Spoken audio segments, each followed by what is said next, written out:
सदन में राष्ट्रपति के अभिभाषण पर बोलने की बारी देश के सबसे चर्चित प्रधानमंत्री नरेंद्र मोदी की थी। कांग्रेस के उपाध्यक्ष राहुल ने तो कई सवाल सरकार पर उठाए थे, वार पर वार किए थे। अब बारी मोदी की थी। मोदी की वाक कला किसी से छुपी नहीं और तथ्यों पर ऐसी पकड़ कि विपक्ष चारों खाने चित हो जाए। और हुआ भी ऐसा ही। जब मोदी ने सदन में बोलना शुरू किया तो विपक्ष, कांग्रेस और राहुल सोनिया को घेरना शुरू किया तो विरोधी चारों खाने चित थे। तथ्यों का ऐसा पुट, उदाहरण में ऐसे शख्स जिनके नाम के आगे विपक्ष भी नतमस्तक था। मोदी की 10 बातें जिसने कांग्रेस को चारों खाने चित कर दिए, आपको सुनाते हैं। पानी पर सबसे ज्यादा हम बल दे रहे हैं। ये आवश्यकता है। सदन एक ऐसा फोरम है जहां तर्क रखे जाते हैं, जहां तीखे जवाब दिए जाते हैं। एक ऐसा फोरम है जहां सरकार पर सवाल किए जाते हैं। एक ऐसा फोरम है जहां सरकार को अपना बचाव करना होता है, अपने पक्ष में सफाई देनी होती है। बहस के दौरान किसी को बख्शा नहीं जाता और उसकी उम्मीद भी नहीं की जानी चाहिए। लेकिन बहस के दौरान अगर सदन की गरिमा और मर्यादा बनी रहे तो हम अपनी बात और मजबूती से रख पाएंगे और साथ ही साख भी बना पाएंगे। ये उपदेश नरेंद्र मोदी का नहीं है, ये भारत के भूतपूर्व प्रधानमंत्री श्रीमान राजीव गांधी का है।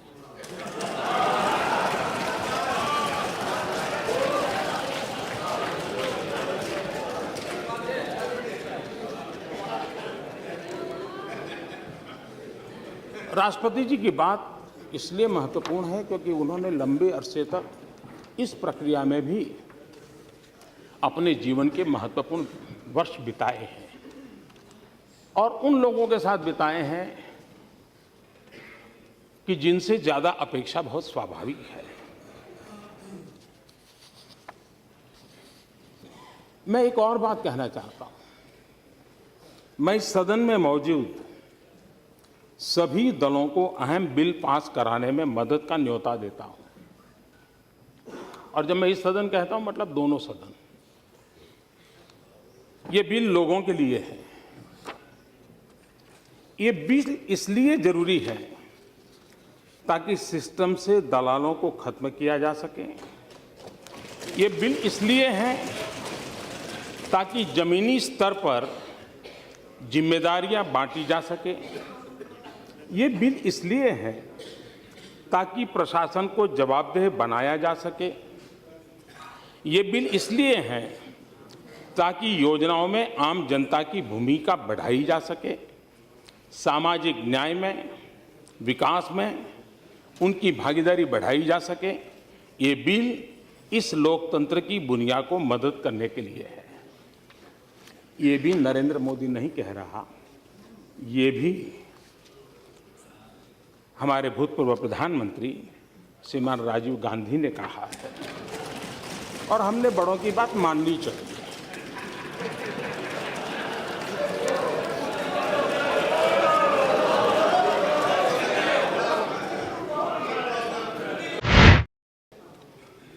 यहां हम संसद में जो भारत की सॉवरेनिटी अथॉरिटी है, भारत की सॉवरेन अथॉरिटी है, भारत के शासन की जिम्मेदारी लेकर आए हैं। निश्चित रूप से इस सॉवरेन बॉडी का सदस्य होने से बड़ी जिम्मेदारी और बढ़िया सौभाग्य कुछ भी नहीं हो सकता, क्योंकि यह इस देश की विशाल जनसंख्या की नियति के लिए जिम्मेदार है। ये सदन हम में से सभी को अगर हमेशा नहीं तो जीवन में कभी न कभी जिम्मेदारी का यह बड़ा एहसास जरूर हुआ होगा और जिस डेस्टिनी के लिए हमें बुलाया गया है उसे हमने महसूस जरूर किया होगा। हम इस योग्य है या नहीं, वह अलग मामला है। अतः इन 5 वर्षों के दौरान हम अपने कार्यों में न केवल इतिहास के किनारे खड़े रहें, बल्कि कभी-कभी हम इतिहास बनाने की प्रक्रिया में भी शामिल हुए। ये बात सांसदों के संबंध में इतनी ऊंची कल्पना हमारे प्रथम प्रधानमंत्री आदरणीय पंडित जवाहरलाल नेहरू जी ने 1957 में व्यक्त की थी। तब तो हम में से कोई नहीं थे, हम में से कोई नहीं था। उस समय भी ये चिंता हम में से और हमारे दल के तो कोई नहीं थे। उस समय ये बात आपने कही थी। हम लोग किसी की मजाक नहीं उड़ानी चाहिए। मेक इन इंडिया की मजाक उड़ा रहे हैं ना, मेक इन इंडिया की मजाक उड़ा रहे हैं। ये मेक इन इंडिया देश के लिए है। हाँ, सफल नहीं हुआ तो सफल होने के लिए क्या करना चाहिए, सफल होने में क्या कमियां हैं, उसकी चर्चा होनी चाहिए। लेकिन मैं एक बात कहना चाहता हूं, और मुझे लगता है जाने ऐसा क्यों है कि हम लोग अपने देश की इमेज ऐसे बनाते हैं जैसे हम भीख का कटोरा लेकर के निकले हो, और जब हम खुद ऐसा कहते हैं तो दूसरे लोग यही बात और ज़्यादा चिक करके कहते हैं और ज़्यादा मजबूती से कहते हैं। ये मैं नहीं कह रहा हूं, श्रीमती इंदिरा गांधी कह रही है। ये 1974 में इंद्रप्रस्थ कॉलेज में आपने, इंदिरा जी ने ये भाषण किया था। ये भी बात है कि हम कोई भी नई योजना लाए, नई तरीके से लाएं, तो कुछ लोगों को उम्र तो बढ़ती है लेकिन समझ नहीं बढ़ती है, तो समझने में बड़ी देर लगती है। कुछ लोगों का ऐसा रहता है, और इसलिए चीजें समझने में बड़ा समय जाता है। कुछ लोग तो समय बीतने के बाद भी चीजें समझ नहीं पाते, और इसलिए अच्छा लगता है विरोध करें, तो वो विरोध करना अपना तरीका ढूंढते रहते हैं। और इसलिए मैं एक पीड़ा कहना चाहता हूं। हमारे देश में बहुत सी दिक्कतें हैं, ज्यादातर ऐसी है जो बहुत पुरानी है। गरीबी, पिछड़ापन, अंधविश्वास, कुछ गलत परंपराएं, कुछ समस्याएं विकास और तरक्की के साथ भी आई हैं। लेकिन इस देश की सबसे बड़ी चुनौती है तेजी से हो रहे बदलाव का विरोध। यहां पर कोई भी बात आई तो ये कहा जाता है कि ये तो हमारे समय का है, ये तो हमारी देन है। कुछ बातें ऐसी हैं जो आप ही की तो देन है। अब हमने एक अभियान चलाया स्कूलों में टॉयलेट बनाने का। अब आपकी बात सही है कि मोदी जी, अगर हमने हमारे कार्यकाल में सभी स्कूलों में टॉयलेट बना दिए होते तो तुम क्या करते? ये तो हमने नहीं बनाए, इसलिए तुमने 4 लाख बनाए। ये आप ही की तो देन है।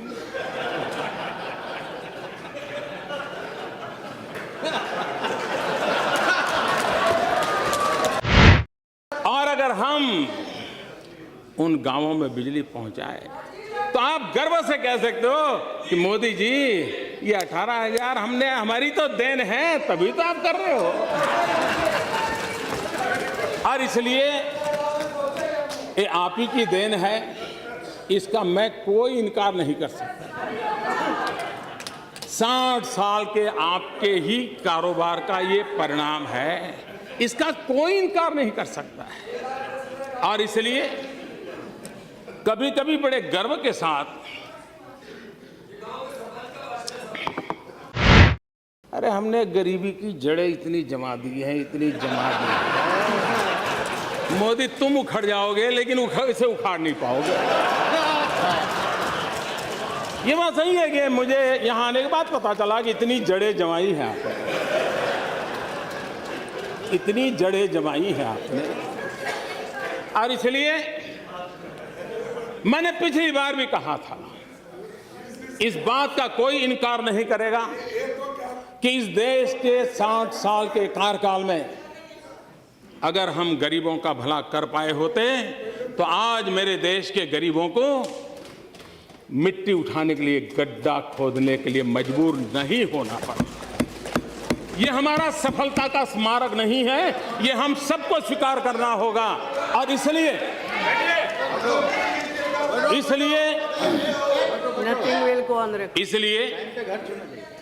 ये हमारा दायित्व भी बनता है कि ये जो क्रमिक विकास चला है इस योजना का, उसको और अच्छी बनाएं और उस जिम्मेवारी को निभाने का हम प्रयास कर रहे हैं। लेकिन ये बात स्वीकार करनी होगी कि हम उस हालत पर देश को लाए हैं, इवन स्किल लेबर को भी अनस्किल होने में मजा आने लगा है। और इसलिए मैं जब कहता हूं कि हमारी विफलताओं का स्मारक है, इसका मतलब यही है कि गरीबी न होती तो इस नरेगा या मनरेगा की जरूरत नहीं होती। लेकिन ये सच्चाई है और मैंने आकर के देखा कि ऐसी गरीबी की जड़ों को जमा दिया गया है कि उसको उखाड़ फेंकने के लिए मुझे भारी मेहनत करनी पड़ रही है। और उसके लिए हम अभी जो फिलहाल जो योजना चली है उसमें जो कमियां हैं, उन कमियों को कैसे दूर करना, उसकी दिशा में हम प्रयास कर रहे हैं। उसी प्रकार से हमारा देश लोकतंत्र से विश्वास करने वाला देश रहा है, लोकतंत्र के लिए प्रतिबद्ध देश रहा है। लेकिन हम जानते हैं इस देश में सार्वजनिक जीवन में हम सब लोग आंसरेबल हैं। कोई भी व्यक्ति हमें सवाल पूछ सकता है, पूछने का उसका हक है।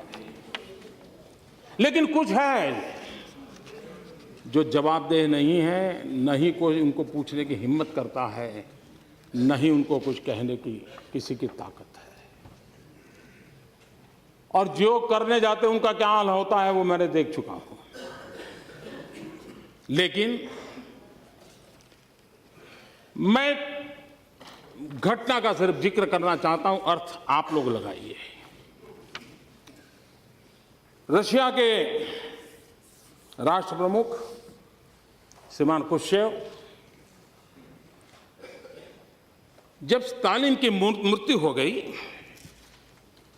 वो उनके साथी थे, तो स्टालिन की मृत्यु के बाद ये जहां जाते थे खुर्शचेव स्टालिन की बड़ी आलोचना करते थे, बहुत ही कठोर शब्दों में निंदा करते थे, कुछ भी कहते थे। और ये हर जगह पे वो करते थे। तो एक बार एक सभागृह में खुर्शचेव अपनी बात बता रहे थे और स्टालिन को उन्होंने जम करके अपना ही पूर्व के नेता को उनकी मृत्यु के बाद बहुत कोसा। एक नौजवान खड़ा हो गया पीछे से, उसने कहा, मिस्टर खुर्शचेव, मैं आपसे सवाल पूछना चाहता हूं। बोले, आप स्टालिन को इतनी गालियां दे रहे हो, इतना बदनाम कर रहे हो उसके विरुद्ध, जब वो जिंदा थे आप उनके साथ काम करते थे, तब आपने क्या किया? ये जो हालत पैदा हुई आपने क्या किया? सारे सभागृह में सन्नाटा छा गया। जब सभागृह में सन्नाटा छा गया और कुछ पल के बाद खुर्शचेव ने कहा, जिसने सवाल खड़ा किया है वो जरा खड़े हो जाओ। वो खड़े हो गए। उन्होंने कहा, तुम्हें जवाब मिल गया? तुम जो आज रह पा रहे हो, स्टालिन के जमाने में मैं चाहता था लेकिन नहीं कर पाता था। और इसलिए